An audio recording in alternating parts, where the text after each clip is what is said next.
നമ്മൾ മുകളിലേക്ക് നടന്ന് കയറി വരുമ്പോഴാണ് എത്രത്തോളം ആഘാതം താഴെ കണ്ടതിനേക്കാൾ എത്രയോ വലിയ ആഘാതമാണ് മുകൾ ഭാഗത്തുണ്ടായിരിക്കുന്നത്. അതായത് തൊഴിലാളികൾ താമസിക്കുന്ന ലയങ്ങളടക്കം പാടികളെന്നവർ വിളിക്കുന്ന ആ ലയങ്ങളടക്കമാണ് ഈ പുഴയുടെ ഓരത്തുണ്ടായിരുന്നതെല്ലാം ഇല്ലാതായത്. മുകളിലുള്ള ഭാഗത്തു നിന്ന് ഒലിച്ചിറങ്ങിപ്പോയത് 50-ലധികം വീടുകളാണ്. അതിൻ്റെ കൃത്യമായ കണക്ക് എത്രയാണ് എന്നുള്ളത് ജില്ലാ അധികൃതർ ഇപ്പോൾ എടുത്തുകൊണ്ടിരിക്കുന്നതേ ഉള്ളൂ. നമുക്കപ്പം ശശീന്ദ്രേട്ട ഉണ്ട്. ശശീന്ദ്രേട്ട, ഇപ്പോൾ ഇവിടുത്തെ ഒരു ഏകദേശ സ്ഥലം, ഈ മുണ്ടക്കൈ ആയാലും അതിന് മുകളിലുള്ള ഭാഗമായാലും അവിടെയുള്ള വീടുകൾ മിക്കതും പോയി എന്നതാണോ ഇപ്പോൾ നമുക്ക് അവിടെ ഇന്ന് നോക്കുമ്പോൾ കാണുന്നത്?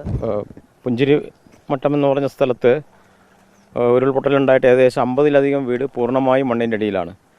എത്ര പേര് മിസ്സിംഗ് ഉണ്ട് തുടങ്ങിയ കാര്യങ്ങളൊന്നും പൂർണ്ണമായിട്ട് നമുക്ക് കണക്കാക്കാൻ വേണ്ടി കഴിഞ്ഞിട്ടില്ല. പുഞ്ചിരിപട്ടണം തൊട്ട് താഴെയാണ് ഈ മുണ്ടക്കൈ എന്ന് പറയുന്നത്.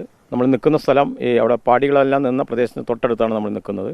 അവിടെ തോട്ടം തൊഴിലാളികളുടെ പാടികളായിരുന്നു. ആ പാടികൾ 3 എണ്ണമാണ് പൂർണ്ണമായും മണ്ണിൻ്റെ ഇടയിലായത്. ഇന്ന് തന്നെ ഈ പ്രദേശത്ത് നിന്ന് 6ഓളം മൃതദേഹങ്ങൾ കണ്ടെത്തിയിട്ടുണ്ട്.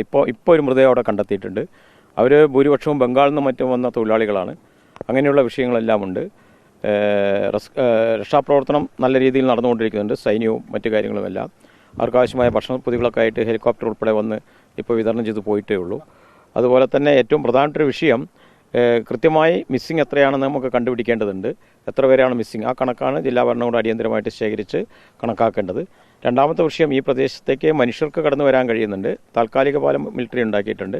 ഒരു പൂർണ്ണ പാലം ഇപ്പോൾ അടുത്ത ഉണ്ടാക്കാൻ വേണ്ടിയുള്ള പരിശ്രമത്തിലാണ്. താമസിയാതെ ഉണ്ടാക്കുന്നതെന്ന് വിചാരിക്കുന്നത്. അതിലൂടെ JCB, ഇറ്റാച്ച് പോലെയുള്ള യന്ത്രസാമഗ്രികൾ കടന്നു വരുമല്ലോ എന്നുള്ളത് എനിക്ക് പൂർണ്ണമായിട്ട് പറയാൻ കഴിയില്ല.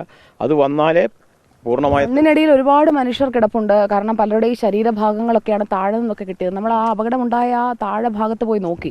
അവിടെ ഈ വീടുകളിൽ നിന്നൊക്കെ ഒഴുകി വന്നിട്ടുള്ള സാധനങ്ങളൊക്കെ കിടപ്പുണ്ട്. മനുഷ്യരും ഒരുപക്ഷെ ഈ മണ്ണ് കനത്തിലാണ് കിടക്കുന്നത്. ചവിട്ടുമ്പോൾ കാല് താഴ്ന്നു പോവുകയാണ്.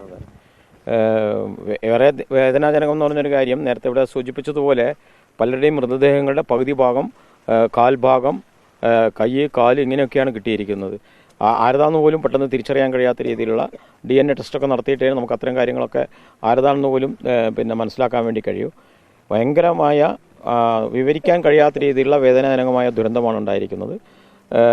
ആ ദുരന്ത പ്രവർത്തനങ്ങളെല്ലാം ഏകോപിപ്പിക്കുന്നതിന് വേണ്ടി മന്ത്രിമാർ ഉൾപ്പെടെയുള്ളവരുടെ ക്യാമ്പ് ചെയ്തുകൊണ്ട് കാര്യങ്ങൾ ചെയ്യുകയാണ്.